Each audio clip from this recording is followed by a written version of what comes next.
Hello, educator and administrator. We are at the beginning of a new school year.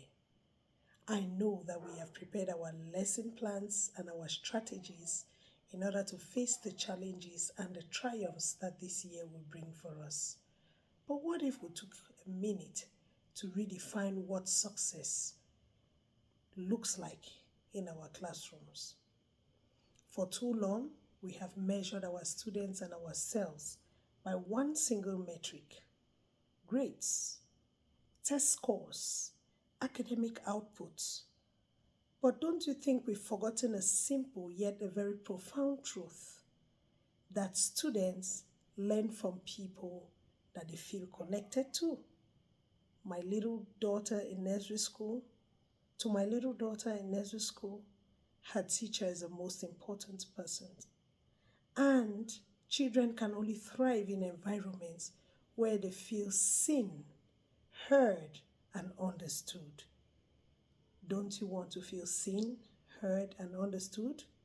I know that even as an educator, while you're doing your best, you want to feel seen, heard, and understood. So, what more of the learner? Yes, the data is now undeniable. In some parts of Africa and in the world, there is a meta analysis of educational programs that show that when we initially focus on social and emotional skills, things like self awareness, compassion, and empathy, our children's performance jumps from 11 to 13 percentile points. And that, dear educator, is equal gain or even greater than when we focus on strictly academic programs. Think about it. The time that we spend to build relationships is not a distraction from learning, it is rather a foundation for learning. Our children learn faster in spaces where they feel safe and heard. Empathy is not only a soft skill, it is a strategic tool. It is our ability to see beyond the restless child that sits in the back row, sleeping, playing, seeking attention, and recognizing that child's anxiety. It, it is our ability to see through a child who is unable to tell us what they are going through. It is our capacity to understand the frustration of a child who maybe is going through bullying or something that he cannot explain. A child who feels that they are falling, they are a disgrace, they are doing their best, and yet everything is not working for them. It is the action of adjusting our approach, not to say we are soft, but to say that we are building a connection that will help us understand. A recent study on bullying found out that the most effective way to reduce bullying in school is not through punishment. It is by it is by cultivating empathy, understanding why it is difficult for our children to understand the lessons, understanding how it is difficult for them to relate to other students in the classroom, and understanding sometimes why and how we can be helpful to these students so that they adapt to their personal realities.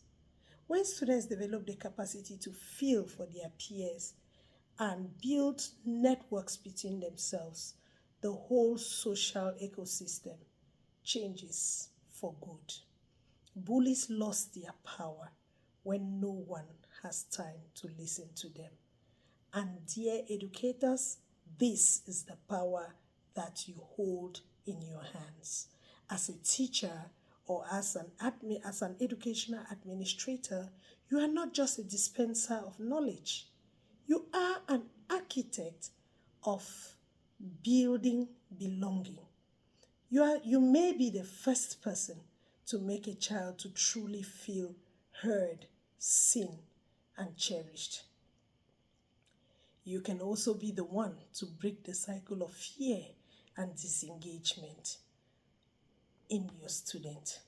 Think about it. How important your student feels when you meet him or her somewhere and tell everybody, I'm always so proud of him because when he poses questions, I feel that somebody is following my lesson. So this year, dear educator, as you prepare your lessons and set your goals, I ask you to add one more thing to the list. Lead with empathy in order to help your children adapt. Listen to them more.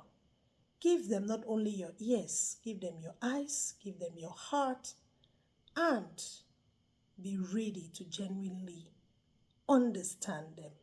Listen to them attentively and actively so that you can see not just what your learner is going through, but so that you can also understand that that learner should grow into a full human being so that you can ensure holistic growth in that learner. Your learners, they are also navigating complex world situations. They live in the same world as yourself. They are either fascinated or frustrated by AI, fascinated or frustrated by the manipulations of their everyday life, facing difficulties from their homes depending on the situations.